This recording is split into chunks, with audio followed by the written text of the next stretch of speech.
नमस्कार दोस्तों, स्वागत है आपका आज की इस वीडियो में जिसमें हम बात करने वाले हैं सीबीएसई के नए पैटर्न के एमसीक्यूज के बारे में।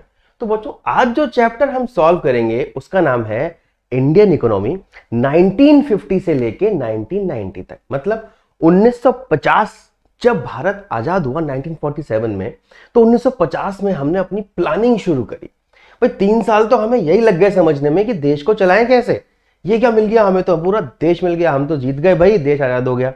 तो 1950 से हमने अपनी प्लानिंग करना शुरू करा और 1990 तक हमने एक ही तरह की प्लानिंग को फॉलो करा। लेकिन 1990 में जाके हमारी वो प्लानिंग क्या हो गई बच्चों? फेल हो गई, बर्बाद हो गई। तो 1991 में अगला चैप्टर जो हम बात करेंगे इस वीडियो के बाद कि 1991 में फिर हमें नई प्लानिंग लानी पड़ी जिसको न्यू इकोनॉमिक पॉलिसी कहा जाता है। इस चैप्टर में हम बात करने वाले हैं कि इस 50 से लेके 1990 तक भारत ने कैसी कैसी पॉलिसीज को फॉलो करा, क्या उनका कुछ रिजल्ट निकल के आया, उनसे क्या बेनिफिट मिला, क्या नुकसान हुआ। जी हाँ, सारे के सारे एमसीक्यूज इन्हीं टॉपिक्स पे बेस्ड है जो आपके एग्जाम में आने वाले हैं। और 40 में से 40 मार्क्स जिसको लाने हैं भाई, वो खाली वीडियो को देखेगा नहीं, कॉपी पेन लेके बैठ जाएगा, क्योंकि इंपॉर्टेंट पॉइंट्स आते हैं वीडियो के बीच में।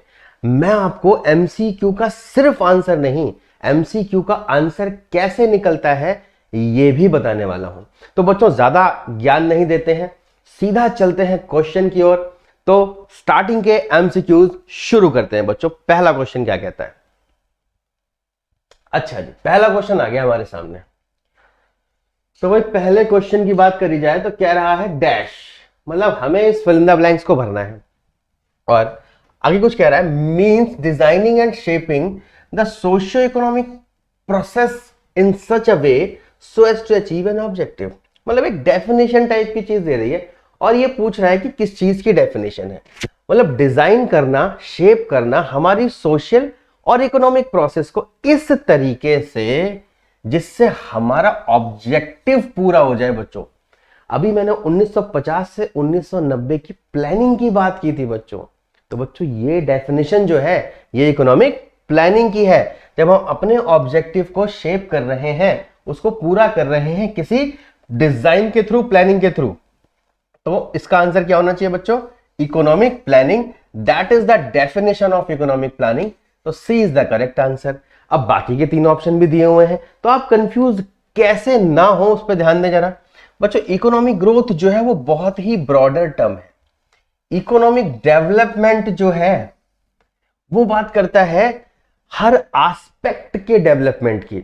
तो इकोनॉमिक ग्रोथ का मतलब ग्रोथ इन जीडीपी, यहां जीडीपी की बात की जाएगी। इकोनॉमिक डेवलपमेंट का मतलब होगा GDP growth, resources, living standard, लोगों के रहने का तरीका, इन सब चीजों के बारे में जब हम बात करेंगे तो इकोनॉमिक डेवलपमेंट की बात की जाएगी। और economic process is the series of implementation of actions. जो हम एक्शंस लेने वाले हैं उस इकोनॉमिक प्लानिंग को करने के लिए इसको प्रोसेस बोला जाएगा।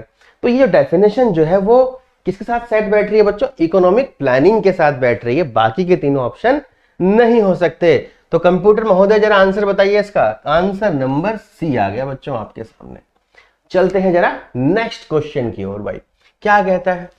India follows a socialist economic system. भाई 3 तरह की इकोनॉमी होती है बच्चों। अब सिर्फ सोशलिस्ट क्या होती है बता दूंगा तो गड़बड़ हो जाएगी। तीनों तरह की समझिए जरा, पहली, दूसरी और तीसरी। एक होती है कैपिटलिस्ट इकोनॉमी, दूसरी होती है बच्चों सोशलिस्ट इकोनॉमी, और तीसरी होती है बच्चों मिक्स्ड इकोनॉमी। अब जब भारत आजाद हुआ बच्चों, तो भारत के पास ऑप्शन थे कि इन तीनों में से कौन सा इकोनॉमिक सिस्टम फॉलो करें। तो इन तीनों सिस्टम की खास बात बताता हूं मैं आपको। कैपिटलिस्ट इकोनॉमी जो होती है इसमें गवर्नमेंट का इंटरवेंशन बहुत कम होता है। मतलब यहां पर जो होता है वो मालिक कौन होता है बच्चों? Private sector. जो प्राइवेट सेक्टर है वो ही होता है मालिक। मतलब क्या बनाना है, कैसे बनाना है, कितना बनाना है, किसके लिए बनाना है, ये सारे के सारे डिसीजंस किसके अगेंस्ट, मतलब किसके फेवर में और किसके हिसाब से लिए जाते हैं बच्चों? प्राइवेट सेक्टर के पास ये परमिशन होती है ये अधिकार होता है कि ये लोग डिसीजन ले सकते हैं। तो सोशलिस्ट इकोनॉमी कौन सी होती है भाई? ये ऐसी इकोनॉमी होती है जिसमें सारा का सारा दारोमदार इन्हीं बातों का किसके ऊपर होता है? गवर्नमेंट के ऊपर, या कह दो आप सेंट्रल गवर्नमेंट के ऊपर, या फिर कोई कम्युनिस्ट पार्टी होती है उसके ऊपर। तो इसका एग्जाम्पल है भैया अमेरिका, और इसका एग्जाम्पल है भैया चाइना। तो यूएसए इकोनॉमी जो है वो सोशलिस्ट इकोनॉमी का एग्जाम्पल है बच्चों, और जो चाइना की इकोनॉमी है, रिपब्लिक ऑफ चाइना, वो किसका एग्जाम्पल है? सोशलिस्ट इकोनॉमी का। तो यूएसए हो गई हमारी कैपिटलिस्ट, चाइना हो गई हमारी सोशलिस्ट। इंडिया के पास ऑप्शन था कि इन दोनों में से किसी को भी चूज कर सकती है, बट इंडिया के पास ना तो बहुत पैसा था कि वो कैपिटलिस्ट इकोनॉमी फॉलो कर दे, ना ही यहाँ के प्राइवेट सेक्टर्स के पास पैसा था जो वो प्राइवेट इकोनॉमी कर दें। तो ना सरकार के पास पैसा, ना प्राइवेट सेक्टर के पास बहुत सारा पैसा, क्योंकि अंग्रेज तो हमारी इकोनॉमी को बहुत ही स्टैग्नेंट फॉर्म में, बहुत ही डाउन फॉर्म में छोड़ के गए थे।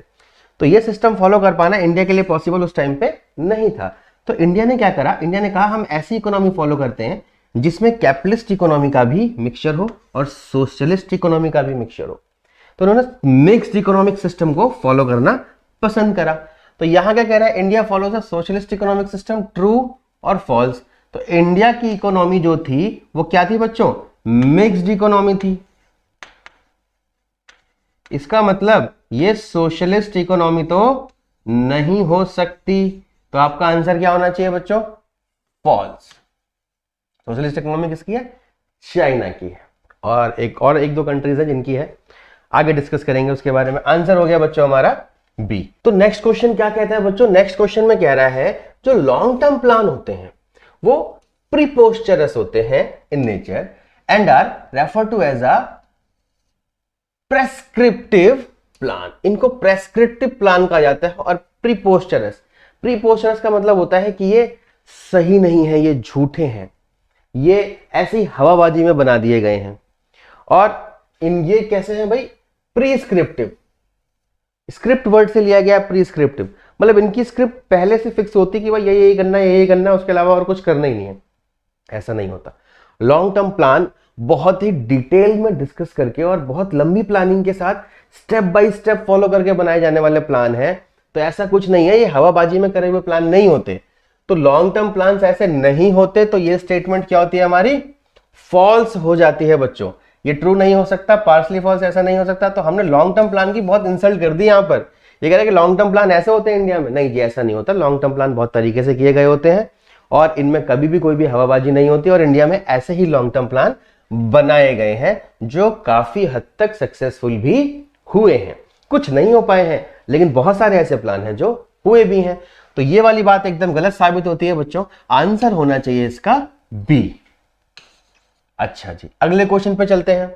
नेक्स्ट क्वेश्चन क्या कह रहा है? डैश। कोई एक डेफिनेशन भी हो सकती है या कोई वर्ड उसका मीनिंग हो सकता है। Implies setting up an upper limit of the land that could be owned by a land owner. ये कह रहा है एक लिमिट फिक्स कर दी जाती है। ऐसी कौन सी चीज है जिसमें एक लिमिट फिक्स कर दी गई और जो उस जमीन का मालिक है वो उस लिमिट से ज्यादा जमीन नहीं रख सकता। कहने का मतलब कि आप जो जमीन रख सकते हो उस पे एक अपर लिमिट लगा देना, सीलिंग लगा देना, इससे ऊपर आप नहीं रख सकते। भाई सीलिंग फैन ऐसे ऊपर लगता है ना, सीलिंग फैन, तो सीलिंग है, ये सीलिंग टॉप होती है, उस पर फैन लग जाता है। तो सीलिंग, लैंड सीलिंग मतलब जमीन पे रोक लगा देना कि आप इससे ज्यादा जमीन नहीं रख सकते हो, दैट इज लैंड सीलिंग। अच्छा जी, लैंड रेस्ट्रिक्शन एक वर्ड लैंड सीलिंग जैसा ही हो सकता है, बट लैंड रेस्ट्रिक्शन का मतलब थोड़ी ज्यादा कम कितनी भी हो सकती है। तो ये टर्म यूज नहीं की गई थी। टर्म यूज करी कौन सी गई थी भाई? लैंड सीलिंग यूज की गई थी। लैंड फ्रेगमेंटेशन ये एक अलग ही वर्ड हो गया।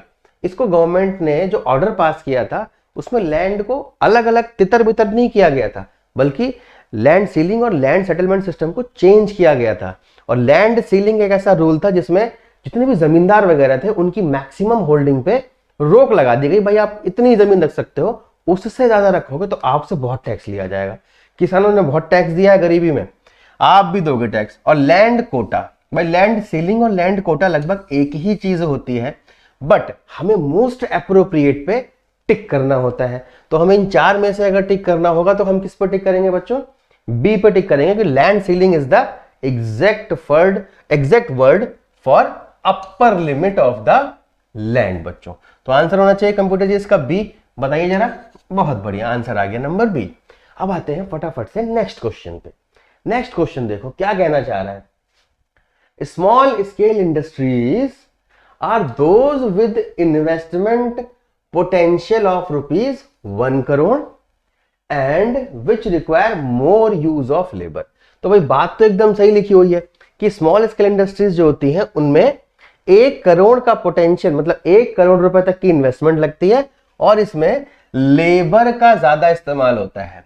लेकिन बच्चों ये एकदम सही है, बट जो हम चैप्टर पढ़ रहे हैं, जो इंडियन इकोनॉमी में हमने चैप्टर पढ़ा है, वो चैप्टर है 1950 से 1990।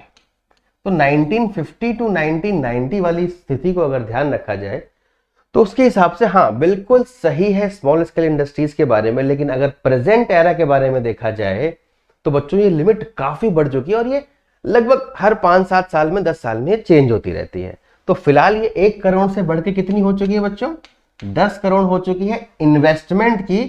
याद रखिएगा अगर आपसे ईयर्स के साथ पूछता है तो अगर करंट ईयर 2019-20 ईयर की बात कर देता है तो 10 करोड़ तो इन्वेस्टमेंट की है, मशीनरी वशीनरी जो एक बार लगाई जाती है, और 50 करोड़ की लिमिट है बच्चों किसकी, टर्नओवर की।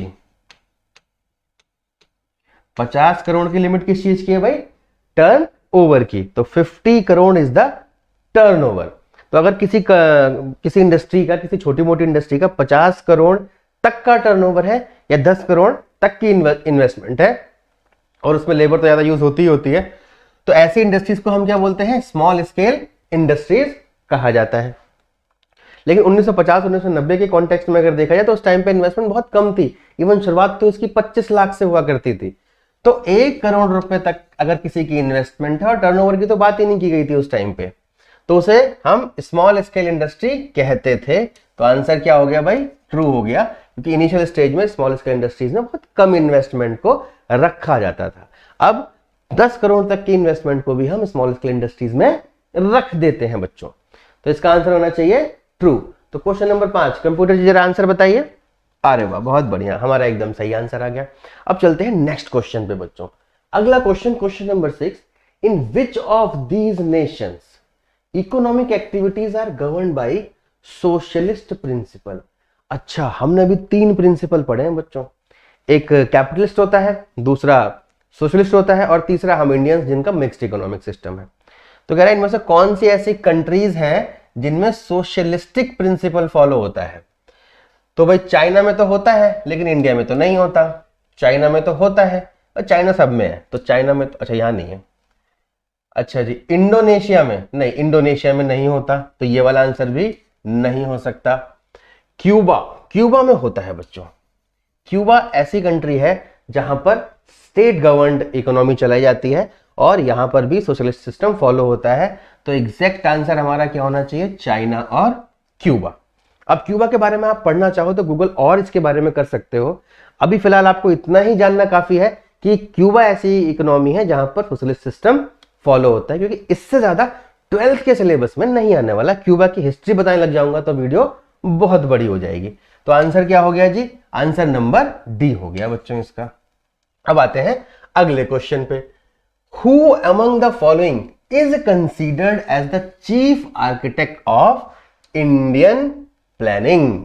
भाई इनमें से ऐसे कौन है जो चीफ आर्किटेक्ट हैं किसके, इंडियन प्लानिंग के। तो बच्चों मैं आपको बता दूं, ये नन अदर देन प्रशांत चंद्र महालनोबिस। इन्होंने क्या किया था, ये हमारे जब प्लानिंग कमीशन बना था तो उसके सबसे पहले मेंबर थे, तो इज द फर्स्ट मेंबर। और इन्होंने ही प्लानिंग कमीशन में बहुत ज्यादा योगदान दिया और सारे के सारे प्लानिंग ऑब्जेक्टिव में इनको ही चीफ आर्किटेक्ट माना गया था बच्चों। तो ये फर्स्ट मेंबर थे, तो इन्हीं का आंसर आएगा। जवाहरलाल नेहरू का प्लानिंग कमीशन से कोई लेना देना नहीं था। श्री बेनेगल रामाराव नहीं थे, राजेंद्र प्रसाद नहीं थे, ये सब तो हमारे नेताओं की बात करी जा रही है, तो नेता प्लानिंग कमीशन का पार्ट नहीं थे उस टाइम पे। ये तो नेतागिरी में लोग, ये लोग सारे के सारे फंसे हुए थे और इन्होंने प्लानिंग कमीशन में बहुत ज्यादा काम किया था बच्चों। तो इसका आंसर क्या होना चाहिए? सी आंसर होना चाहिए। तो इसका आंसर हो गया बच्चों सी। अब आते हैं नेक्स्ट क्वेश्चन पे। नेक्स्ट क्वेश्चन क्या कह रहा है? Planning in India started with a heavy reliance on the sector.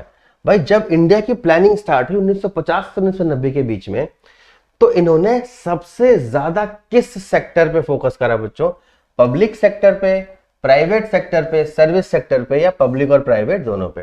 तो बच्चों जब इंडिया की प्लानिंग स्टार्ट हुई तो सरकार को यह लगा कि यार पब्लिक सेक्टर पे फोकस ज्यादा करना चाहिए। क्यों करना चाहिए पब्लिक सेक्टर पे फोकस? क्योंकि पब्लिक सेक्टर जो भी गुड्स बनाएगा वो सबके वेलफेयर के लिए बनाएगा, और जो प्राइवेट सेक्टर गुड्स बनाएगा वो सिर्फ उन्हीं के लिए बनाएगा जो उसके अच्छे पैसे दे सकते हैं, अच्छी कीमत पे कर सकते हैं। तो यहां पर आंसर क्या होना चाहिए? Public sector. उस टाइम पे प्राइवेट सेक्टर को इतना प्रमोट नहीं किया गया था, क्योंकि ये लोग सोच रहे थे कि भाई इकोनॉमी तो मिक्स्ड इकोनॉमी थी, बट ज्यादा प्रेरित, ज्यादा इंप्रेस्ड ये लोग सोशलिस्ट इकोनॉमी से थे। तो ये सारा का सारा कंट्रोल सरकार के हाथ में रख के ही काम करना चाह रहे थे। तो इसका आंसर होगा बच्चों पब्लिक। तो भाई क्वेश्चन नंबर 8 का आंसर क्या आ गया बच्चों? पब्लिक आ गया। अच्छा जी, तो पब्लिक सेक्टर पे फोकस ज्यादा किया गया। अब आते हैं नेक्स्ट क्वेश्चन पे। Jawaharlal Nehru and many other leaders favoured capitalism for India. The given statement is true और फॉल्स? भाई सिंपल सी बात है, कैपिटलिस्ट इकोनॉमी को इन लोगों ने बिल्कुल भी फेवर नहीं किया था। तो जवाहरलाल नेहरू या फिर दूसरे जो अभी लीडर्स हमने जिनकी अभी बात करी थी, इन लोगों में से किसी ने भी कैपिटलिस्ट इकोनॉमी को फेवर नहीं किया, क्योंकि हमको पता था कि इंडिया में अमीरों की संख्या बहुत कम है और गरीबों की संख्या बहुत ज्यादा है।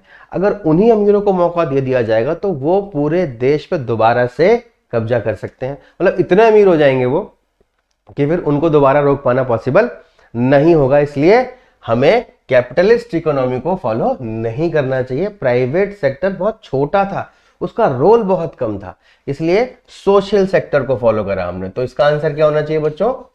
फॉल्स होना चाहिए। तो क्वेश्चन नंबर 9 का आंसर क्या आ गया बच्चों? फॉल्स आ गया। अब आते हैं नेक्स्ट क्वेश्चन पे।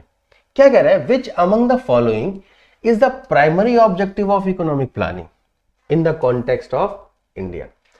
भाई प्राइमरी का मतलब क्या होता है? प्राइमरी ऑब्जेक्टिव की बात कर रहा है यहां पर, मेन ऑब्जेक्टिव। प्राइमरी ऑब्जेक्टिव का मतलब क्या होता है बच्चों? Main objective. मतलब क्या हुआ भाई?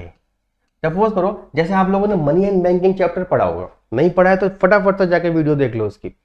मनी एंड बैंकिंग चैप्टर में बैंक्स का प्राइमरी फंक्शन क्या होता है? दो ही प्राइमरी फंक्शन है, accepting deposit and granting loan. क्या बैंक सिर्फ यही दो काम करता है? नहीं, बैंक तो इसके अलावा भी बहुत सारे काम करता है।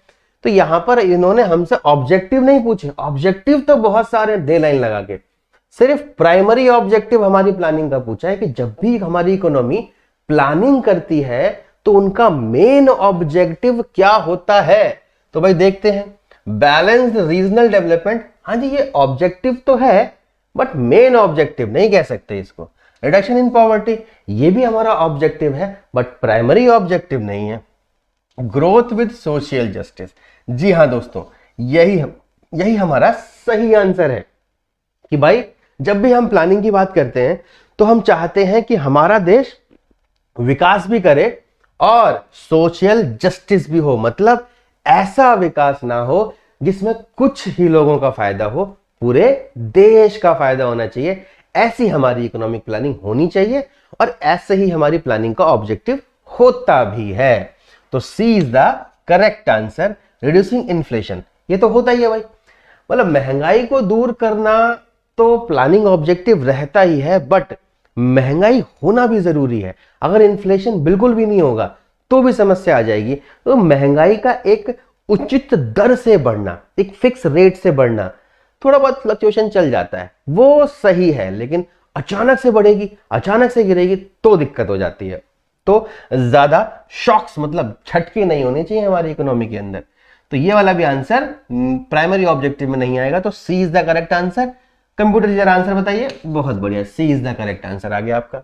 आते हैं क्वेश्चन नंबर 11 पे बच्चों। कितना आसान क्वेश्चन है।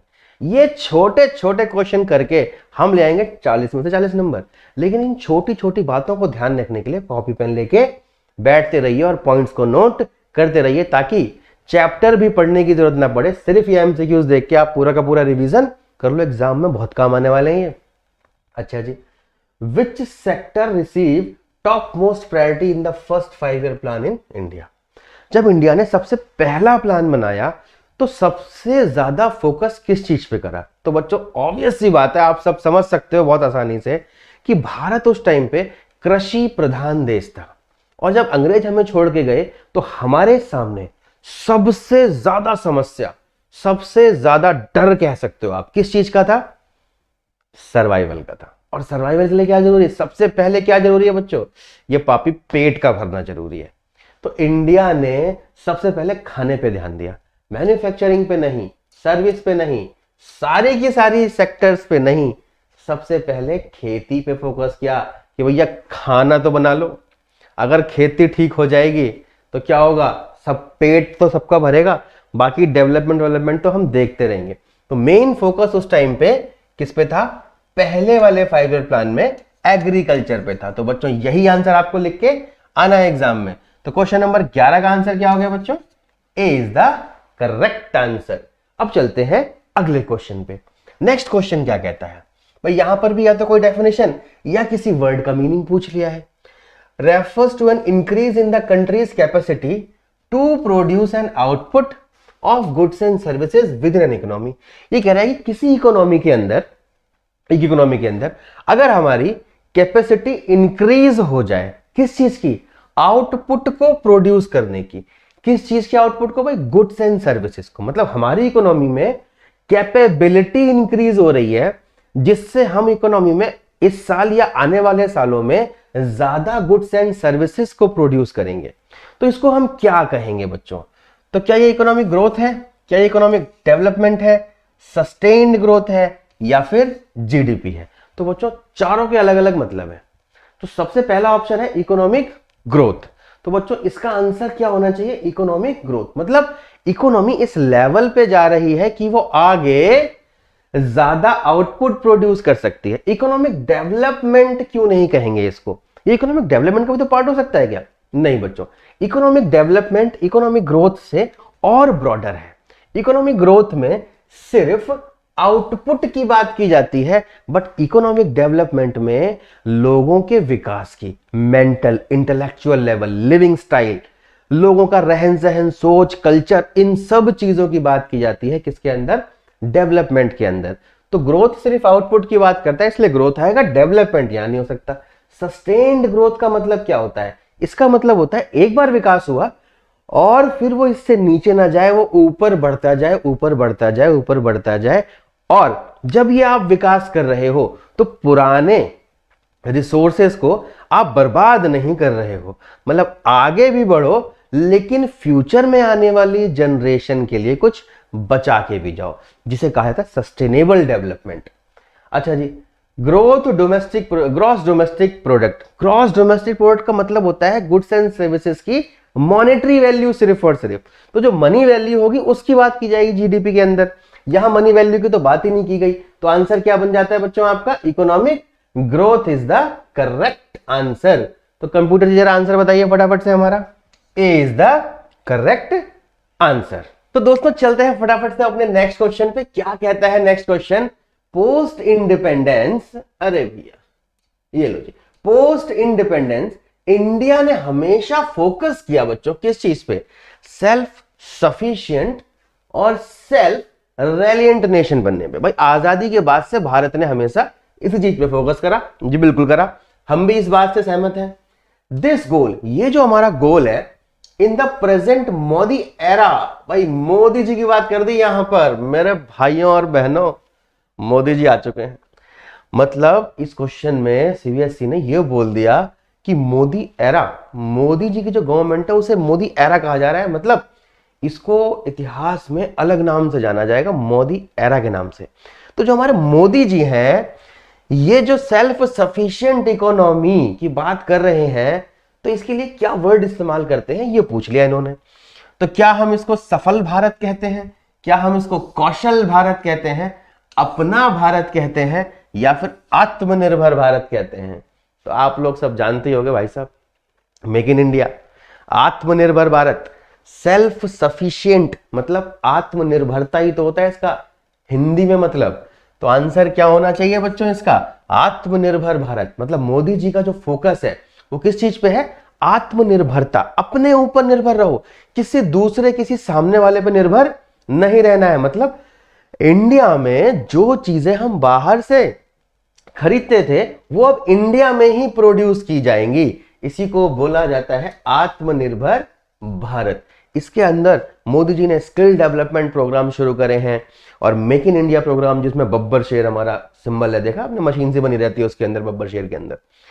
तो वो सारी चीजें आत्मनिर्भर भारत के अंदर चलाई जा रही हैं और काफी चीजों में हम सक्सेसफुल भी हुए हैं। इसका बेनिफिट हमें कोरोना काल में भी देखने को मिला है। हम लोग पहले मास्क नहीं बनाते थे, मास्क और पीपीई किट वगैरह हम लोग इंडिया में ही प्रोड्यूस करने लग गए हैं। पहले इंडिया में ऑक्सीजन प्लांट नहीं होते थे, अब इंडिया में ऑक्सीजन प्लांट इतनी मात्रा में है कि हम दूसरे कंट्रीज को भी सप्लाई कर सकते हैं अगर कोई इमरजेंसी आई तो। क्योंकि भाई टाटा जी आ गए हैं इसके अंदर, हमारे जो रतन टाटा जी हैं वो इस आत्मनिर्भर प्लान को सपोर्ट करने के लिए आ गए हैं और जहां टाटा जी चले जाते हैं वहां तो काम सक्सेसफुल होना ही होना है। तो thanks to Ratan Tata ji and thanks to Modi government, जिन्होंने इस आत्मनिर्भर भारत को शुरू किया है, जिसकी वजह से एम्प्लॉयमेंट अपॉर्चुनिटीज भी बढ़ रही हैं। तो बहुत तारीफ हो गई हमारे मोदी जी की। चलते हैं भैया अगले क्वेश्चन पे। क्या है भाई अगला क्वेश्चन हमारा? अरे इसका आंसर तो देख लें भाई, आंसर क्या है कंप्यूटर जी, जरा आंसर बताइए। अरे आंसर तो हमारा सही आना ही था, आंसर तो सही आना ही था भाई। अगले क्वेश्चन पे चलते हैं भैया। क्या है भैया? लड्डू क्वेश्चन आ गया हमारे सामने, क्वेश्चन नंबर 14। ये कह रहा है a plan should have some well specified goals. भाई सिंपल सी बात है, आप लोग बीएसटी में भी पढ़ रहे होगे, बिजनेस स्टडीज में जाके पढ़ोगे तो आपको पता लग जाएगा कि एक प्लान जो है वो तभी अच्छा प्लान माना जाएगा जब उसके साथ गोल होगा। अच्छा जी, which of the following is incorrect. अब यहां ध्यान देना, करेक्ट और इनकरेक्ट वाली बात में कभी कंफ्यूज नहीं होना मेरे प्यारे बच्चों। इनकरेक्ट वाली बात बतानी है, goal of 5 year plan in India. ये कह रहा है जब इंडिया के 5 ईयर प्लान चल रहे थे तो इन 4 में से ऐसी कौन सी बात थी जो plan should have some well specified goal, plan और गोल इनसे रिलेटेड नहीं थी। ठीक है जी, समझ में आ गई बात। तो पहली चीज क्या कह रहा है? An increase in the country's capacity to produce. ये तो हमारे गोल का पार्ट था, तो ये आंसर नहीं हो सकता। Change in the socio economic outlook, ये भी आंसर नहीं हो सकता क्योंकि 5 ईयर प्लान में हमने ऐसे गोल तो बनाए ही थे। अब क्या कह रहा है? Building an industrial economy with widening wage parities. देखो जी यहां पर ये वर्ड आ गया भाई, हमने वेज समानता के ऊपर कभी भी फोकस नहीं किया। मतलब हमारा कभी ये गोल नहीं रहा कि पूरी इकोनॉमी के अंदर वेज पैरिटी आ जाए और हमारी इकोनॉमी जो है इंडस्ट्रियल इकोनॉमी बन जाए। हमने तो इंडस्ट्री पे भी फोकस करा, हमने एग्रीकल्चर पे भी फोकस करा, हमने सर्विस सेक्टर पे सबसे ज्यादा फोकस करा है मेरे भाइयों और बहनों। क्यों? क्योंकि इंडिया इस टाइम पे नंबर 1 बन चुका है किसमें? आउटसोर्सिंग के मामले में बच्चों। सर्विस सेक्टर में नंबर 1 है हमारा इंडिया। इन्फोसिस हमारे यहाँ की कंपनी बहुत टॉप पे पहुंच गई है बच्चों। तो ये होना चाहिए हमारा सही आंसर। हमने वेज पैरिटीज और इंडस्ट्रियल इकोनॉमी सिर्फ इसको अपना ऑब्जेक्टिव या कह सकते हो आप स्पेसिफाइड गोल नहीं माना था। Ensuring fruits to development in reaped by all. मतलब रीप्ड का मतलब यहां पर कहना चाह रहा है कि इसको एंजॉय कर सकें सबके सब। बच्चों देखो, अगर आपको थोड़े इंग्लिश के वर्ड नहीं पता है तो कभी कभी आप मतलब नहीं समझ पाओगे और कह दो अरे ये डिफरेंट सा लग रहा है, लाओ इसी पर तुक्का लगा देते हैं, भैया गलत हो जाएगा। तो D is not the correct answer, C is the correct answer. इस पे 2 टिक लगा देता हूं मैं क्योंकि बहुत सारे टिक लगा दिए हैं मैंने सारे ऑप्शंस पे। तो कंप्यूटर जरा आंसर बताइए। हमारा आंसर आ गया हमारा सी बच्चों। कितना आसान लड्डू क्वेश्चन। अब आते हैं अगले क्वेश्चन पे। अगला क्वेश्चन क्या कह रहा है? What is peculiar about the structural transformation process in the context of Indian economy. भाई पेकुलियर एक कितना बढ़िया वर्ड आ गया। पेकुलियर का मतलब होता है कि मेन पिलर, मेन फोकस। हमारी जो इकोनॉमी का स्ट्रक्चरल ट्रांसफॉर्मेशन हुआ था उसमें सबसे ज्यादा ध्यान देने वाली बात क्या थी? मैं आपको बहुत आसान, बहुत इजी वर्ड बता रहा हूं जिससे आप याद कर सको। ठीक है, तो भाई क्या है भाई? सबसे ज्यादा इंपॉर्टेंट बात क्या थी हमारी इंडियन इकोनॉमी के स्ट्रक्चर की? ट्रांसफॉर्मेशन। बच्चों ट्रांसफॉर्मेशन का मतलब जानते हो आप? ट्रांसफॉर्मेशन का मतलब होता है चेंज फॉर बेटर, ठीक है, हमेशा याद रखना। ट्रांसफॉर्मेशन का मतलब सिर्फ चेंज नहीं होता। जैसे एक आदमी गरीब था, वो अमीर हुआ, दैट इज ट्रांसफॉर्मेशन। एक आदमी बहुत मोटा हाथी का बच्चा था और वो फिट हो गया, एकदम ऋतिक रोशन टाइप, टाइगर श्रॉफ की तरह एकदम बॉडी बॉडी बन गई उसकी, दैट इज कॉल्ड ट्रांसफॉर्मेशन। समझ में आ गई बात? तो ट्रांसफॉर्मेशन वर्ड हमेशा बेटर के लिए यूज किया जाता है। कभी कोई एकदम पतला सा आदमी, वो हाथी का बच्चा हो गया, एकदम मोटा मोटा, एकदम ऐसे हिल के चल रहा है, that is not the transformation, उसे ट्रांसफॉर्मेशन नहीं कहते। अच्छी चीजों के लिए ट्रांसफॉर्मेशन वर्ड का इस्तेमाल किया जाता है। तो कहना चाह रहा है इसमें से कौन सा ऑप्शन हो सकता है जो इंडियन इकोनॉमी की ट्रांसफॉर्मेशन को दिखा रहा है? Structural transformation. तो balanced development of all sector with equal contribution to GDP. हाँ भाई, ये तो था ही था, देखते हैं भाई, नॉट तो नहीं लिखा हुआ कहीं पर, ठीक है। Direct jump from agriculture to service with the latter contribution more to the, अरे वाह, ये हाल आ गया एकदम, ये ट्रांसफॉर्मेशन को दिखा रहा है। भाई हम लोग जीडीपी में कंट्रीब्यूशन कर रहे थे, लेकिन क्या इक्वल कंट्रीब्यूशन था? नहीं। तो एग्जैक्टली सही बात नहीं है ये, लेकिन ये कह रहा है कि हम एग्रीकल्चर इकोनॉमी थे और एग्रीकल्चर इकोनॉमी से हम सीधा जंप मार के किस में चले गए भाई? सर्विस प्रोवाइडर बन गए। मतलब इंडिया का जो सर्विस सेक्टर है वो बड़ी तेजी से ग्रो करा।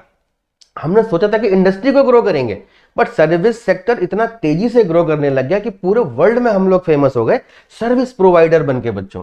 तो यही है हमारा स्ट्रक्चरल ट्रांसफॉर्मेशन, जिसे पेकुलर मतलब सबसे डिफरेंट, सबसे main pillar of the economy transformation कहा जाएगा। तो बी हमारा आंसर होना चाहिए। बाकी दोनों लाइनों का मतलब भी जरा समझ लिया जाए। Transformation in the economic outlook from agrarian to industrial. बिल्कुल बच्चों, इंडस्ट्रियल इकोनॉमी बनाने की कोशिश तो की थी, बट यहां पर पेकुलायर वर्ड यूज नहीं कर सकते। नॉर्मल सिचुएशन थी, हाँ, एग्रीकल्चर से धीरे धीरे हम लोग इंडस्ट्री पे जा रहे थे, तो ये भी नहीं। A jump from agriculture to industry, बच्चों जंप तो हमने नहीं मारा था, हम धीरे धीरे जा रहे थे, तो ये आंसर हमारा नहीं हो सकता।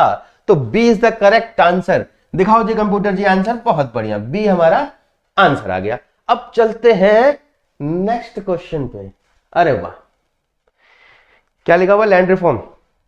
हलवा क्वेश्चन आ गया बच्चों। क्या कह रहा है? Land reform major were successful in which of the given state. भाई याद रखने वाली बात है कि लैंड रिफॉर्म का मतलब तो आपको पता है, इसके अंदर बहुत सारी चीजें करी गई। लैंड सीलिंग करी गई, लैंड का रीडिस्ट्रीब्यूशन किया गया, जितने लोगों के पास जमीनें ज्यादा थी उनसे वापस लेके जो टिलर थे, जो खेती करने वाले थे, उनको ओनर ऑफ द लैंड बना दिया गया। ऐसे बहुत सारे मेजर किए गए।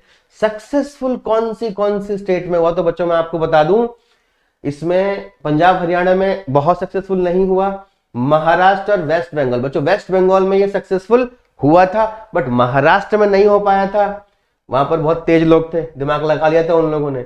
उत्तर प्रदेश, यूपी वालों में तो भैया नहीं हो पाया था, तो यूपी वाले तो महान होते हैं एकदम। और मध्य प्रदेश में भी नहीं हो पाया था। तो केरला, हाँ जी, केरला एक ऐसा स्टेट था जहां पर ये सक्सेसफुल हुआ था, और वेस्ट बंगाल में भी हुआ था। तो आंसर क्या होना चाहिए बच्चों? आपका डी आंसर होना चाहिए। केरला और वेस्ट बंगाल के लोग इन रूल्स को बड़े आसानी से मान गए थे, और जब तक ये रूल अप्लाई हुआ तब तक ये लोग समझ नहीं पाए कि हम इससे बचें कैसे। तो यहां पर ठीक से अप्लाई हो गया था। वो बाकी स्टेट वाले बहुत तेज थे, जब तक यहां अप्लाई हुआ इन लोगों ने तेजी दिखा दी और धरने वरने पे बैठ गए, बस फिर लीगल फॉर्मेलिटीज पूरी नहीं होने दी, काम खराब कर दिया। वरना लैंड सेटलमेंट सिस्टम होता अच्छा तो सर्विस सेक्टर के साथ साथ हमारी एग्रेरियन इकोनॉमी भी बहुत अच्छे से काम कर रही होती। खैर कोई बात नहीं, अब आगे धीरे धीरे काम करने लगेगी।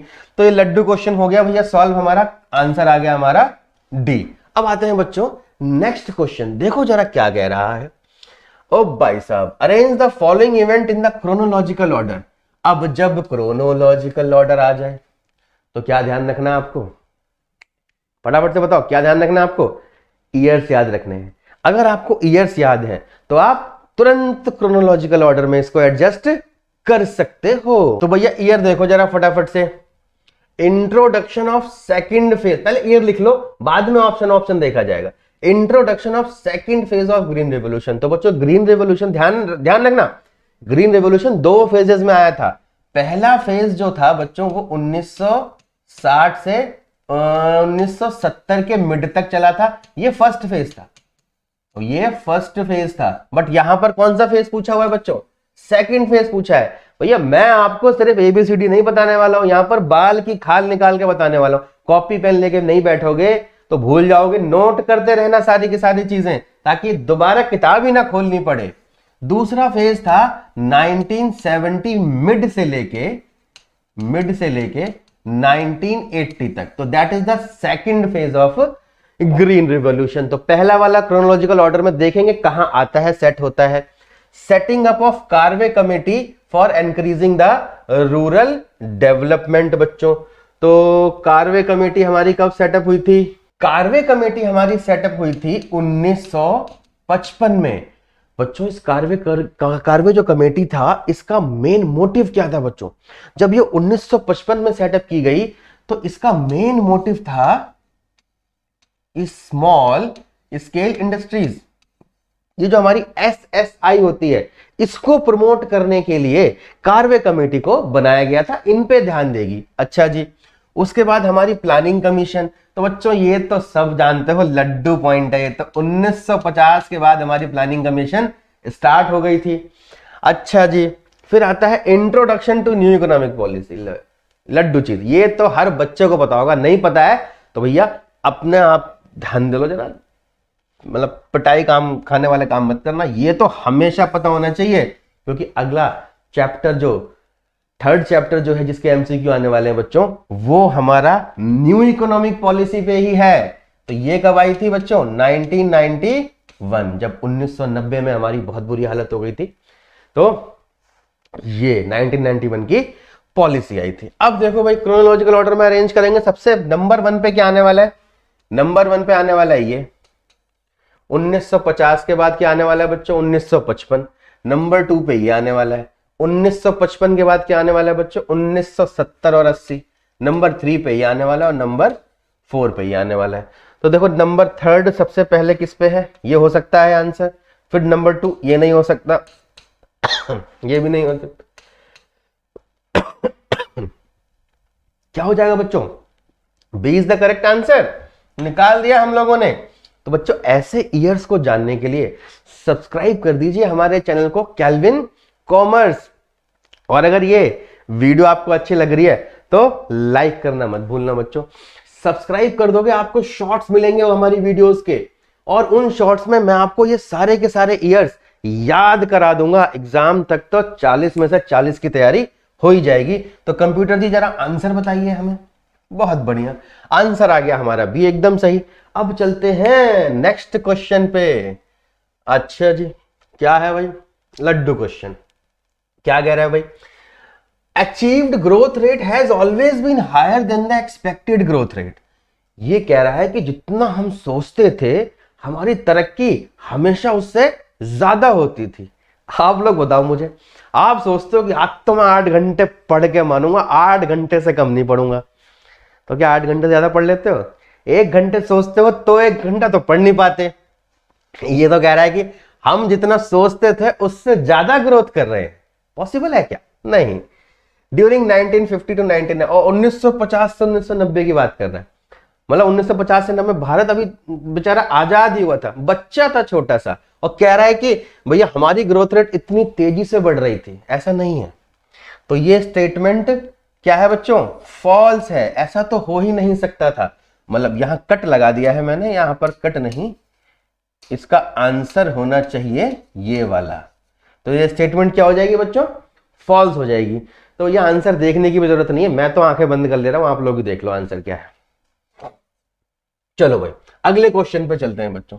What is needed to provide protection against the natural calamities like floods, drought, locust और थंडर स्टॉर्म्स। लोकस्ट जानते हो ना, टिड्डा, टिड्डा अटैक। अच्छा जी, तो अगर कोई प्राकृतिक आपदा आ जाए, कभी कोई फ्लड वगैरह, बाढ़ वगैरह आ जाए, सूखा पड़ जाए, सूखे की स्पेलिंग में थोड़ा सूखा गलत कर दिया है भैया, तो इसकी स्पेलिंग जरा ठीक कर दी जाए। ये है, अब सूखे की सही स्पेलिंग हो गई बच्चों। तो drought, locust, thunderstorm et cetera, जब ऐसी समस्याएं आ जाए तो उनसे क्या ऐसी चीज है जो हमें बचा लेती है। सब जानते हैं, जिंदगी के साथ भी, जिंदगी के बाद भी। LIC, LIC क्या करती है बच्चों? इंश्योरेंस करती है ना। तो यहां पर हमें इंश्योरेंस अगर हम करवा के रखें तो भैया ये वाली सारी चीजें हमें नुकसान नहीं पहुंचाएंगी। किसका?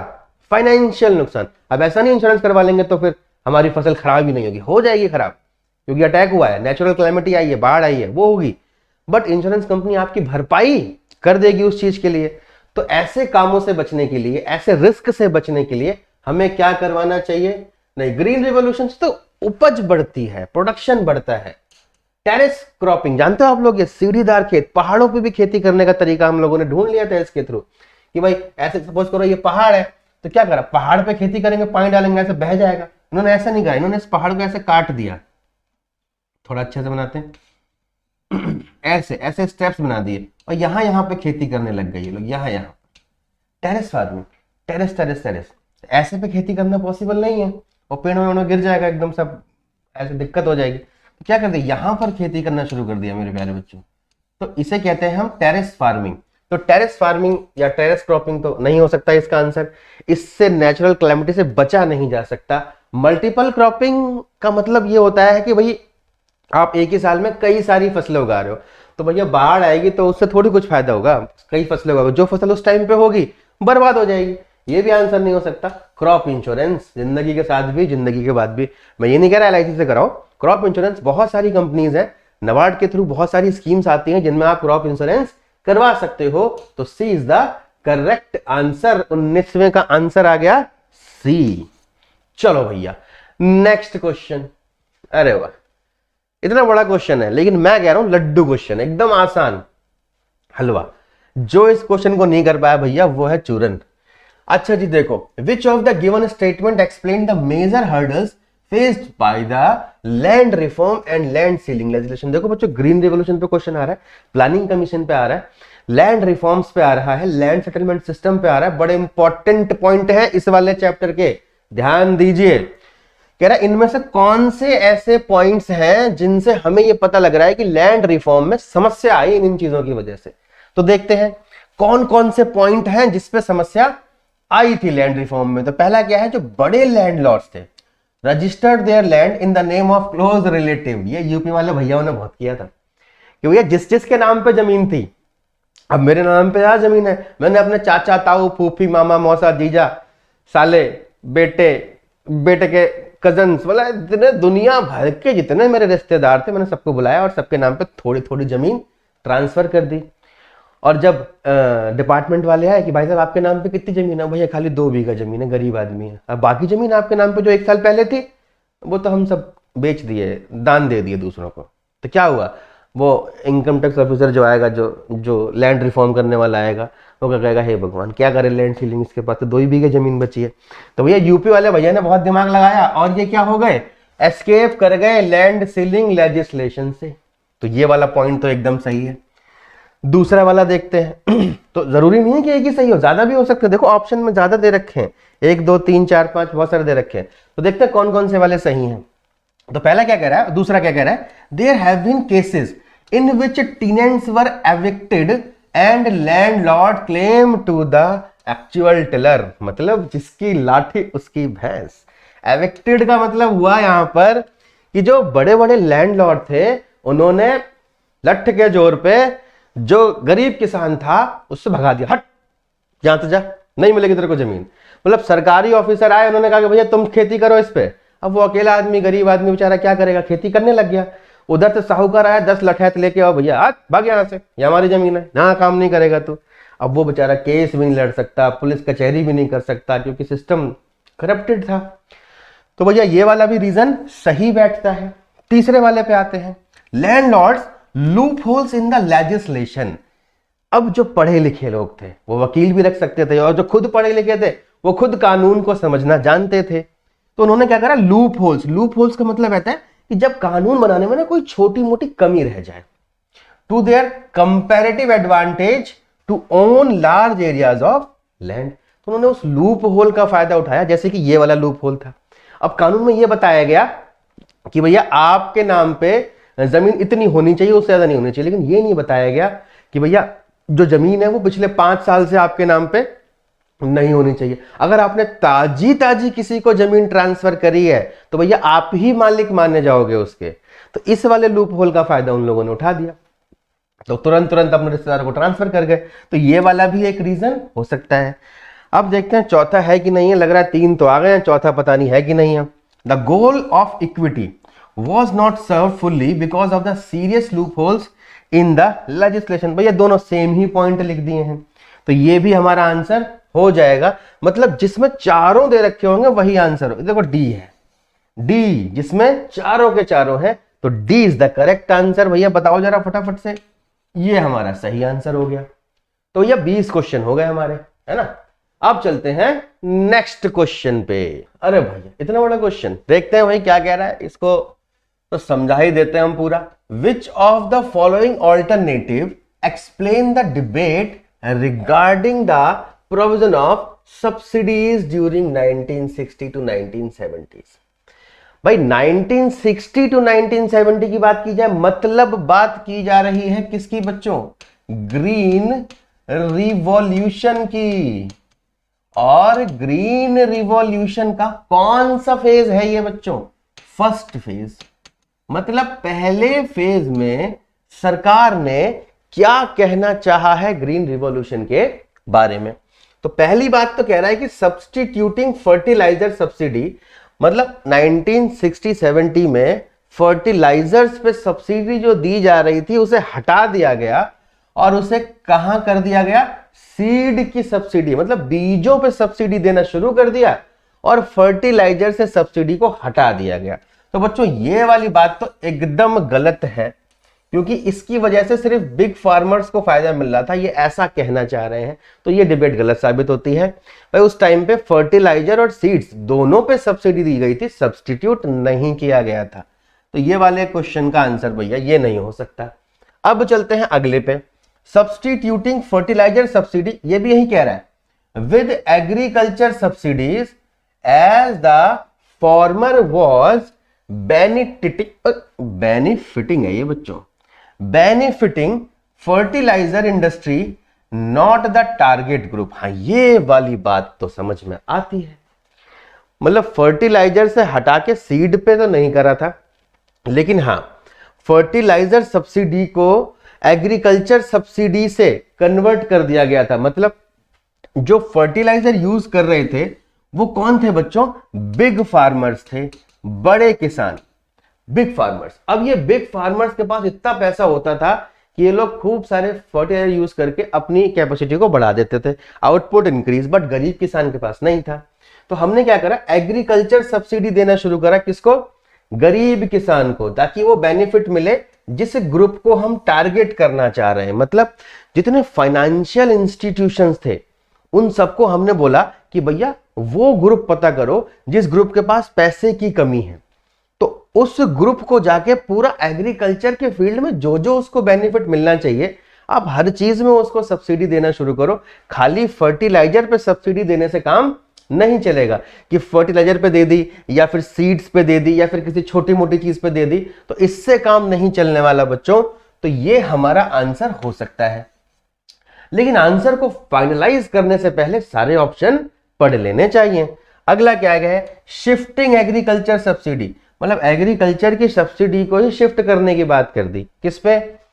From production to consumption. भाई ये तो बिल्कुल ही नहीं हो सकता। कंजम्पशन पे सब्सिडी क्यों दी जाएगी? कंज्यूमर को बेनिफिट क्यों दिया जाएगा? बेनिफिट तो हमें किसानों को देना है। किसानों को बेनिफिट मिलेगा, ऑटोमेटिकली कंज्यूमर को बेनिफिट मिल ही जाएगा। और ऑल ऑफ द अबव नहीं हो सकता, क्योंकि पहला वाला हम और लास्ट वाला हम गलत साबित कर ही चुके हैं। तो बच्चों इसका आंसर होना चाहिए बी नंबर। तो भैया कंप्यूटर जी जरा बताइए हमारे डिस्कशन का आंसर। तो भैया हम लोगों ने भी डिबेट करी और डिबेट में हम जीत गए और हम बी आंसर निकाल के ले आए। तो ऐसे क्वेश्चंस जब होंगे तो आपको चैप्टर के बारे में डिटेल में पता होना चाहिए। मतलब 1960-70 में सरकार ने ग्रीन रिवॉल्यूशन के बारे में क्या क्या किया। अगर आपको चैप्टर पढ़ने का मन नहीं कर रहा है तो गूगल कर लो, और अगर गूगल करने का मन नहीं कर रहा है तो भैया हमारी वीडियो देख लो। इस वाले चैप्टर को डिटेल में पढ़ाया है और ये सारी बातें आपको ऐसे समझाई हैं कि दोबारा कभी भूलोगे नहीं। तो भैया चले जाओ जरा वीडियो के उस वाले प्लेलिस्ट वाले ऑप्शन पे और जाके देख लो भाई 1950 से लेके 1990 की इकोनॉमी कैसे काम कर रही थी। तो भैया फटाफट से अगले क्वेश्चन पे चलते हैं। 22वां क्वेश्चन क्या कह रहा है, लड्डू क्वेश्चन भाई एकदम। Which particular trade policy India adopted during first 7 5-year plan. तो भैया पहले 7 प्लानों में, अब 7 प्लान, एक 5-year प्लान 5 साल का हुआ, तो 7 प्लान लगभग 35 साल की बात कर रहा है, 35 से 40 साल, पूरे 1950 से लेके 1990 तक 7 के साथ 5-year प्लान में हमने कौन सी पॉलिसी फॉलो करी। तो पहला है inward looking trade policy. Partially भाई, पार्शियली तो कुछ नहीं होता, तो इनवर्ड लुकिंग ट्रेड पॉलिसी हमारा आंसर हो सकता है। ये पॉलिसी हमने फॉलो करी थी। हर पॉलिसी के बारे में बताता हूं आपको। इनवर्ड ट्रेड लुकिंग या इनवर्ड लुकिंग ट्रेड पॉलिसी, इसका मतलब होता है कि हमने ऐसी पॉलिसी बनाई जिसमें हम बाहर से सामान ना खरीद के उसको अपने ही कंट्री में प्रोड्यूस करने की कोशिश करें और उसको प्रमोट ना करें, उसको डिमोटिवेट करें, जैसा अंग्रेजों ने हमारे साथ किया था। तो हमने भी बाकी कंट्रीज के साथ वैसा ही करने की कोशिश करी, बट हम अकेले हैं, हमारा इकोनॉमी उस टाइम पे ठीक से डेवलप नहीं थी। तो हम लोगों ने क्या करा, हम लोगों ने कहा भाई जो बाहर से सामान आ रहा है उस पर लगा देंगे और दबा के हैवी टैक्सेस, खूब सारे टैक्सेस लगा देंगे, ताकि बाहर वाला सामान इतना महंगा हो जाए इंडिया में आके कि इंडिया वाला उस सामान को खरीदना ही पसंद ना करे, इंडिया वाले सामान को ही खरीदना पसंद करे। अच्छा जी, तो ये वाली हमारी पॉलिसी थी। इसकी वजह से विदेशी लोग बड़े नाराज थे हम लोगों से, कोई इन्वेस्टमेंट नहीं करना चाहता था। यहां पर बड़ी दिक्कतें हुई 1950 से लेकर 1990 के बीच में। कुछ बेनिफिट भी हुए, कुछ नुकसान भी हुए इसके। अगला पार्शियली इनवर्ड लुकिंग। अब पार्शियली नहीं, हम तो पूरी तरह से इनवर्ड लुकिंग में घुसे हुए थे, लेकिन ये कंपटीशन को रोक रहा था हमारे। अच्छा, आउटवर्ड लुकिंग ट्रेड पॉलिसी, ये पॉलिसी कर देते तो भैया बर्बाद हो गया होता इंडिया। तो अच्छा हुआ ये वाली पॉलिसी नहीं करी, खाली एक इंपोर्ट ही इंपोर्ट करते रह जाते, एक्सपोर्ट कुछ करते ही नहीं। अब पार्शियली भाई, पार्शियली तो कुछ करा ही नहीं हमने, जो करा पूरा करा, तरीके से करा। तो ये वाला भी ऑप्शन नहीं हो सकता। तो कंप्यूटर जी जरा आंसर बताओ बच्चों को क्या होना चाहिए। देखो बच्चों, ये आ गया होगा आंसर आपके सामने। अरे वाह, अब आ जाओ अगले क्वेश्चन पे। नेक्स्ट क्वेश्चन क्या कह रहा है, अब देखो ये भी 7 5-year प्लान के बारे में बात कर रहा है। That policy followed in the first 7 5-year plan aimed at substituting import with domestic production। अब देखो, आप कह रहे हो सर एक ही जैसा क्वेश्चन आपने दोबारा दे दिया।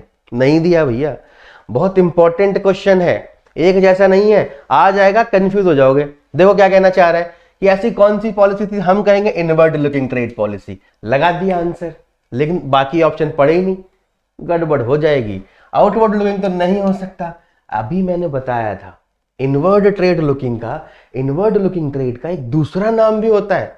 इनवर्ड ट्रेड लुकिंग भी कह सकते हो, लुकिंग ट्रेड भी कह सकते हो, कोई दिक्कत वाली बात नहीं होती, लेकिन इसका दूसरा नाम भी है बच्चों, क्या, इंपोर्ट सब्सटीट्यूशन। अभी तो बताया मैंने, इंपोर्ट को सब्सटीट्यूट कर रहे हैं ये हमारे यहां पर ही मैन्युफैक्चर करके, तो इसका दूसरा नाम भी है। तो ये वाला भी आंसर है और ये वाला भी आंसर है, तो डी पे लगाना पड़ेगा। ए लगा दोगे गलत हो जाएगा। कंप्यूटर जी जरा आंसर चेक करिए हमारा। समझ में आई बात, कितना लड्डू क्वेश्चन। बट जल्दबाजी में गलती कर सकते हो, तो जल्दबाजी नहीं दिखाना मेरे स्टूडेंट हो भैया, गड़बड़ नहीं होनी चाहिए। 24वें क्वेश्चन पे आ जाओ बच्चों। ये क्या कह रहा है, the other name of village and small scale industry committee setup in 1955। बच्चों शॉर्ट देखोगे तो याद रहेगा, 1955 में एक कमेटी बनी थी जिसका नाम क्या था, कार्वे कमेटी। बिल्कुल सही, ढूंढो कहीं दिख रहा है कार्वे कमेटी, मिल गया भैया, मिल गया। Karve committee is the correct answer. यहां पर अगर आप बाकी ऑप्शन नहीं भी पढ़ोगे तो भी काम चल जाएगा। तो ये हैशटैग शॉर्ट्स केल्विन कॉमर्स देखते रहो और ऐसे वाले आंसरों को 1 सेकंड में देते रहो। लिखा लिखा हुआ भाई लकड़ा वाला कमेटी, नहीं नहीं नहीं, ऐसा कुछ नहीं था। नरसिम्हन कमेटी ये भी नहीं था, और हुसैन कमेटी, ये सारी कमेटीज जो है ये आपके कोर्स में नहीं है, नाम दे रखे हैं ऐसे ही। इन कमेटीज के बारे में आपको बताएंगे डिटेल में जब आपको चैप्टर पढ़ाएंगे। तो फिलहाल हमें क्या याद रखना है, 1955 में कौन सी कमेटी बनाई गई थी, कार्वे कमेटी बनाई गई थी। चलो जी, नेक्स्ट क्वेश्चन क्या कहता है बच्चों, आंसर देख लो भाई, कौन सा आंसर है, ये रहा, B is the answer. Next question क्या कहता है बच्चों, 25वां कह रहा है 1955। कार्य कमेटी पे 3-4 क्वेश्चन आ गए। 1950 से लेके 90 तक के बीच में कार्य कमेटी बहुत इंपॉर्टेंट है। कार्य committee was constituted for aiming, किस चीज पे फोकस किया था कार्य कमेटी ने बच्चों? Small scale industries. बहुत बढ़िया। तो promotion of rural development using small scale industries, जी हाँ यही आंसर होना चाहिए। एग्रीकल्चर यूजिंग मॉडर्न, ना मॉडर्न पुट्स नहीं था भाई। प्रमोशन ऑफ बैंकिंग, नहीं जी, बैंकिंग के लिए तो नबार्ड वगैरह था। Promotion of land settlement system, इसके लिए तो लेजिस्लेशन था, रूल्स आए थे, प्लानिंग कमीशन वगैरह थे। अच्छा जी, तो क्या आंसर होना चाहिए बच्चों? ए इज द करेक्ट आंसर। तो भैया आंसर आ गया आपके सामने, ए इज द करेक्ट आंसर। अगले क्वेश्चन पे चलते हैं बच्चों। क्या कह रहा है? The two well managed iron and steel firms. तो अगर आयरन स्टील की बात आ जाए तो हमेशा टिस्को की बात करना। Tata iron and steel corporation of India firms during 1950 से लेके 1990 तक कहां पर टाटा ने अपने बड़े बड़े दो, वेल मैनेज्ड का मतलब होता है जहां पर सारे काम हो सकते हैं, ऐसे प्लांट, छोटे मोटे तो बहुत बना दिए होंगे, बट वेल मैनेज प्लांट कहां पर थे? तो बच्चों इसका आंसर 1 2 कहां, हाँ ये रहा, कलकत्ता एंड जमशेदपुर, ये है दूसरा इज द आंसर। भाई एक तो प्लांट उनका कलकत्ता में था, कलकत्ता में अभी बहुत सारे प्लांट हैं, और जमशेदपुर में तो भैया इनका झारखंड में पड़ता है। ये सबसे बड़ा प्लांट, सबसे बेहतरीन प्लांट जमशेदपुर कहा जाता है। इसको स्टील सिटी के नाम से भी जानते हैं। और जमशेदपुर टाटा जी ने भाई साहब मजा कर दिया। जमशेदपुर में टाटा जी ने एकदम मजा बांध दिया था। हमारी इकोनॉमी का सबसे ज्यादा बेटर प्लांट यहीं पर लगाया गया था 1950 से लेके 1990 के बीच में। अच्छा, ये प्लांट ऐसी जगह पे कलकत्ता में क्यों लगाया गया? भाई पहले ना ट्रेड वगैरह पोर्ट से होता था, मतलब समुद्र के थ्रू सामान जा रहा है आ रहा है, इसलिए कलकत्ता वगैरह में भी प्लांट लगाना जरूरी था ताकि हम दूसरे कंट्रीज में सामान भेज सकें और दूसरे कंट्रीज से सामान मंगा सकें। तो well manage plant, B is the correct answer. Mumbai Nagpur, Nagpur Bhopal, Mumbai Jamshedpur, इन सब में नहीं था, ये सब बाद में बने हैं, मतलब प्लांट्स वगैरह इनमें बाद में लगाए गए हैं। तो इसका आंसर क्या होना चाहिए बच्चों? कलकत्ता और जमशेदपुर, बिल्कुल सही जवाब। अगले क्वेश्चन पे आ जाओ बच्चों। क्या कह रहा है भाई? लो जी, ये भी कितना लड्डू क्वेश्चन है। कह रहा है the main goal of the industrial policy resolution 1956 was to ensure balanced regional development with state controlling commanding heights in an economy। ये कह रहा है जो हमने पॉलिसी बनाई थी ना, कंपनीज एक्ट बनाया था 1956 में, इंडस्ट्रियल पॉलिसी बनाई थी, उसका मेन एम था कि स्टेट कंट्रोलिंग कमांडिंग हाइट्स पहुंचाई जाए। मतलब हर ऑर्गेनाइजेशन जो भी इसके साथ काम कर रही है वो ग्रोथ करे। तो क्या ये सही है? बिल्कुल जी, ये पॉलिसी इसी पर्पस के लिए बनाई गई थी कि जितनी भी पब्लिक सेक्टर यूनिट्स वगैरह हैं उनको प्रमोट किया जाए और उनके कंट्रीब्यूशन को हमारे जीडीपी में इंक्रीज किया जाए। तो बच्चों ये वाली बात एकदम सही है, ट्रू है। तो क्वेश्चन नंबर 27 का आंसर होना चाहिए बच्चों ए। बहुत सही। जब कोई ट्रू होगा तो ये फॉल्स, पार्शली फॉल्स वगैरह एक्सप्लेन करने की जरूरत ही नहीं है हमको। अच्छा जी, अगले क्वेश्चन पे चलते हैं बच्चों। How many industries have been reserve for the public sector under industrial policy resolution? भैया हैशटैग शॉर्ट्स पे जाओ, पता लगेगा ये क्या कहना चाह रहा है। पब्लिक सेक्टर अंडरटेकिंग मतलब जब 1956 का एक्ट आया था तो हमने कितनी तरह की पब्लिक सेक्टर अंडरटेकिंग या फिर कितने तरह के काम करने वाली इंडस्ट्रीज को हमने पब्लिक सेक्टर के लिए रिजर्व कर दिया था। मतलब कोई भी प्राइवेट सेक्टर का आदमी उस तरह का काम नहीं कर सकता है। तो बच्चों इसका आंसर है 17, 21, 2, 5। बाद में जाके ये कम हो गई थी, 5 तक पहुंच गई थी। बच्चा 15 यहां पर, तो बाद में जाके ये 2, 3 पे पहुंची, लेकिन उस टाइम पे कितनी थी बच्चों? 17 ऐसी कंपनीज थी जहां पर इंडस्ट्रियल पॉलिसी रिजोल्यूशन ने अपना कब्जा जमा लिया था। तो 17 इंडस्ट्रीज होनी चाहिए बच्चों इसका आंसर। 28वां याद रखना, 17 इंडस्ट्रीज, 21 मत लिखाना, 21 गलत हो जाएगा। अच्छा जी, कुछ बच्चे 21 जानते हैं इसके बारे में, 21 नहीं है, 17 है, नंबर कट जाएंगे। अगले पे आ जाओ भाई 29वें क्वेश्चन पे। क्या कह रहा है भाई? बहुत ही आसान क्वेश्चन है। Which among the following act as an external factor controlling to the industrial sickness. भाई एक्सटर्नल दो तरह के फैक्टर होते हैं, एक होता है ऑर्गेनाइजेशन के अंदर का, उस गोले के अंदर ऑर्गेनाइजेशन के अंदर अंदर का फैक्टर जो उस पर इफेक्ट डाल रहा होगा, और एक बाकी आउटसाइड वर्ल्ड एक्सटर्नल फैक्टर, वो जो ऑर्गेनाइजेशन पे इफेक्ट डाल रहा होगा, जैसे सोसाइटी, डिमांड, कंज्यूमर हैबिट्स, दुनिया भर के फैक्टर्स। तो कह रहा है कि कौन कौन से फैक्टर्स हैं जो इंडस्ट्रियल सिकनेस, मतलब इंडस्ट्री जो बर्बाद हो रही थी, इंडस्ट्री, उस पर कौन सा बाहरी दबाव आ रहा था। तो पहला है डाइवर्जन ऑफ फंड, ये तो इंटरनल फैक्टर है कि आपने अपने पैसे को अलग अलग जगह पे, गलत गलत जगह पे लगा दिया, जिससे इंडस्ट्री ग्रो नहीं कर पा रही, इंटरनल है, नहीं होगा। लैक ऑफ मैनेजमेंट इंटरनल है, ऑर्गेनाइजेशन के अंदर की ही बात की जा रही है, इधर तो एक्सटर्नल वाला फैक्टर पूछा है। एक्सेसिव ओवरहेड कॉस्ट, ये भी तो इंटरनल ही है, क्योंकि अंदर की कॉस्ट है। ओवरहेड का मतलब होता है अपनी ऑर्गेनाइजेशन के अंदर के एडिशनल खर्चे जो प्रोडक्शन से रिलेटेड नहीं है, इनडायरेक्टली प्रोडक्शन से रिलेटेड है, तो ये भी इंटरनल है। तो चौथा ही बचता है गवर्नमेंट पॉलिसीज, ये हम नहीं बनाते, ये इंडस्ट्री नहीं बनाती है, तो सरकार बनाती है। तो सरकार जो पॉलिसी बनाएगी उससे इंडस्ट्री पे फर्क पड़ेगा नहीं पड़ेगा? बिल्कुल पड़ेगा। बहुत बढ़िया जी, हम लोगों ने आंसर निकाल दिया, लड्डू क्वेश्चन हो गया ये तो हमारे लिए। D is the correct answer computer महोदय, आ गया आंसर। आ जाओ अब 30वें क्वेश्चन भैया, एमसीक्यू का 30वां क्वेश्चन। इसके बाद रीजंस, असर्शन और रीजंस वाले क्वेश्चंस करने हैं, फिर केस स्टडीज करनी है। भाई साहब 40 में से 40 लाने हैं। भाई देखो लड्डू क्वेश्चन कह रहा है प्रोटेक्शन, मतलब बचाव कर रहे हैं हम किससे? फॉरेन कंपटीशन से, विदेशी प्रतिस्पर्धा, विदेशों से जो कंपटीशन आ रहा है उससे बचने के लिए हमने स्टैब्लिश किया था किस इंडस्ट्री को? तो भैया विदेशों से हम टक्कर ले रहे थे, किस फील्ड में ले रहे थे? यहां पर बात करनी है 1950 से लेके 1990 की। भाई एग्जाम में अगर आएगा तो ईयर्स वगैरह मेंशन करने की जरूरत नहीं है, क्योंकि इंडस्ट्री हमने 1950 से लेके 1990 पे फोकस किया, इंडस्ट्रियल डेवलपमेंट पे हम लोगों ने। तो भाई ईयर लिखा होगा तो भी आपका आंसर सेम ही आने वाला है। तो कह रहा है कि इस बीच में हमने कौन सी इंडस्ट्रीज पे फोकस करा? इलेक्ट्रॉनिक्स, हाँ जी बिल्कुल सही, इलेक्ट्रॉनिक्स पे तो हमने फोकस किया ही था। तो इलेक्ट्रॉनिक्स तो सब में लिखा हुआ है, मतलब ये तो होना ही होना है। दूसरी कौन सी थी? क्या पेट्रोकेमिकल्स थी? नहीं। क्या टेलीकम्युनिकेशन थी? नहीं, इसमें तो इंडिया बहुत बाद में आया है बच्चों। क्या ऑटोमोबाइल्स थी? हाँ जी, ऑटोमोबाइल इंडस्ट्री में इंडिया पहले आ चुका था और फॉरेन कंपटीशन में था। मारुति उद्योग पहले डेवलप हो चुका है, बहुत पहले, बहुत बढ़िया। अगला है केमिकल्स, नहीं इसमें भी नहीं था।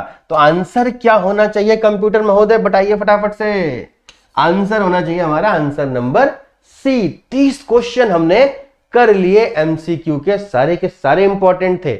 अब मिलते हैं दोस्तों नेक्स्ट वीडियो में, जिसमें हम करने वाले हैं रीजंस एंड असर्शंस। और आपको कोई भी डाउट हो तो स्क्रीन पे आपको नंबर दिया हुआ है, आप हमें कॉल कर सकते हैं, मैसेज कर सकते हैं, और कोई भी डाउट आए तो वीडियो पे कमेंट जरूर करिए, हमारी टीम आपको जरूर रिप्लाई करेगी। और फर्दर वीडियोस के लिए, अपडेट्स के लिए, सीबीएसई क्या घपले करने वाला है इस बार एग्जाम में, जानने के लिए सब्सक्राइब कर दीजिए हमारे चैनल को, कैल्विन कॉमर्स।